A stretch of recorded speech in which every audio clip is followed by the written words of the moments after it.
Olá, seja bem-vindo ao canal Em Família. Vamos juntos estudar a lição da Escola Sabatina. Hoje é domingo, 9 de julho, e o título da nossa lição, Oração e Ações de Graça. Antes de começarmos, vamos pedir a Deus que oriente o nosso estudo? Santo Deus, eterno Pai, estamos na Tua presença com a Tua palavra aberta para estudá-la através da lição da Escola Sabatina. Nos orienta, envia Teu Santo Espírito para nos dar entendimento e poder para praticar as lições aprendidas. Te oramos em nome de Jesus. Amém.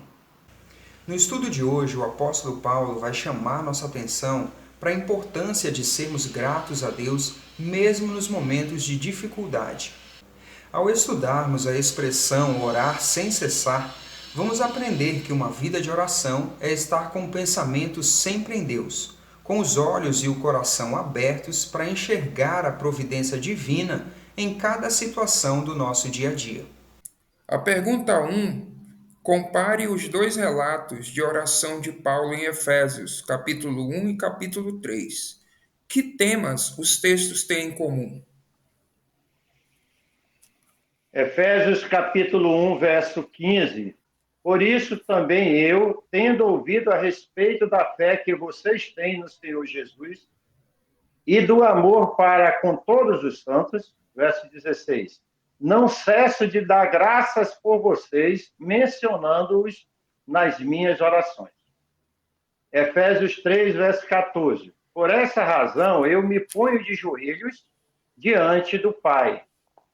Efésios 3, 20. Ora, aquele que é poderoso para fazer infinitamente mais do que tudo que pedimos ou pensamos, conforme o seu poder que opera em nós. Então, respondendo à pergunta aí, a pergunta, recordando, que temas os textos têm em comum? Podemos dar como sugestão orações com ações de graça.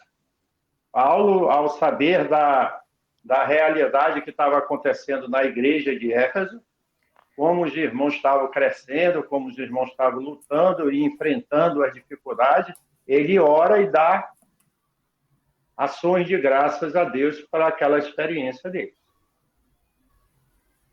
E é legal esse texto, né? O verso 20.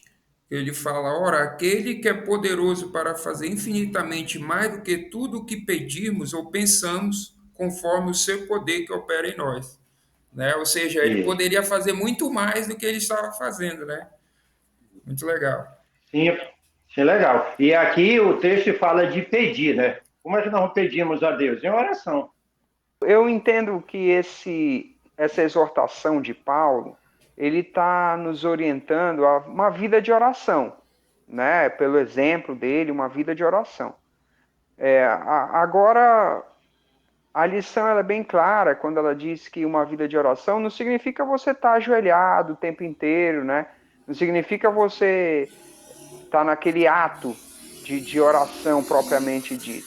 Você pode estar em oração no sentido de estar em comunhão com Deus, de estar aberto. Ele fala aqui de estar aberto a entender os sinais de Deus na sua vida, a providência divina, como ele te cuida, como ele te soluciona problemas que você de repente estava preocupado, como você estava angustiado e ele te deu paz, né?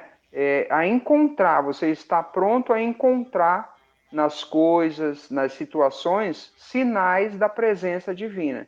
Então, estar em oração pode significar muito mais do que apenas aquele momento em que você se ajoelha, fecha os olhos e ora propriamente a Deus. Pode significar uma vida de comunhão, uma vida aberta a encontrar sinais da providência divina. Claro, aí com esse pensamento, em atitude de comunhão, aberto a entender os sinais da atuação divina, você vai ser grato por isso. Você vai ser grato pelo poder de Deus que está à sua disposição, 24 horas.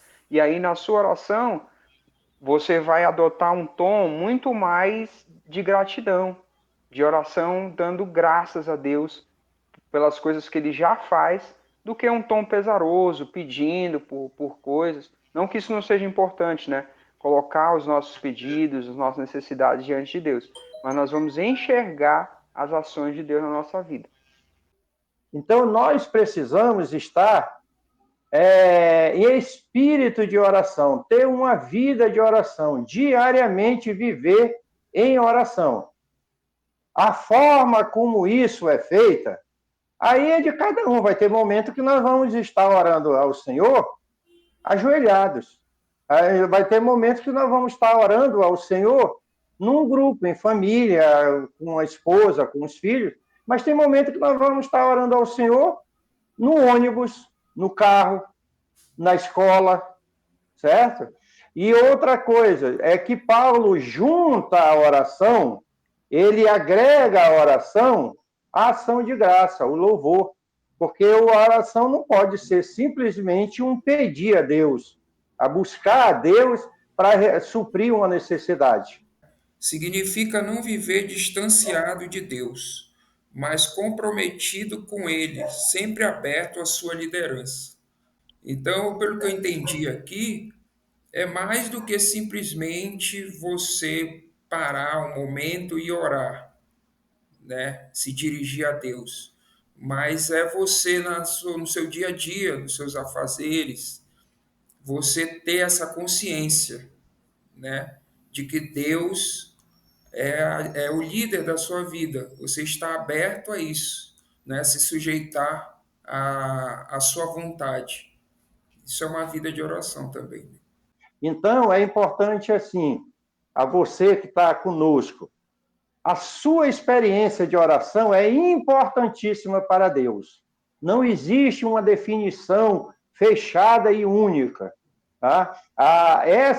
Isso que nós estamos falando aqui, ela vai se materializando no dia a dia, e as formalidades, que muitas vezes nós achamos que são mecânicas, mas Deus entende o processo, Deus entende o momento em que cada um de nós está vivendo. E como um pai que nos ama, ele aceita. Eu me lembro de um texto bíblico que diz que o Espírito Santo intercede por nós, porque nós não sabemos orar como convém. Olha que maravilha, tá certo? Então, Deus disponibiliza e o Espírito Santo transforma na linguagem celestial, muitas vezes uma oração formal, uma oração mecânica, mas para Deus, em Cristo Jesus, essa oração é a entrega do coração, é abrir o coração. Então, se você não tem ainda essa experiência, não tem todo esse conhecimento, entre aspas, continue orando, continue buscando a Deus, continue abrindo o seu coração a Deus, que Ele, como um Pai de amor, de misericórdia, entende e atende as orações sinceras de cada um ser humano. Estudar a palavra de Deus é muito bom, né? Olha só, se você gostou desse vídeo, não esquece de curtir. Você também pode nos seguir nas redes sociais e se inscrever aqui no canal. Não esquece de ativar o sininho para receber as notificações. Nos vemos na próxima lição.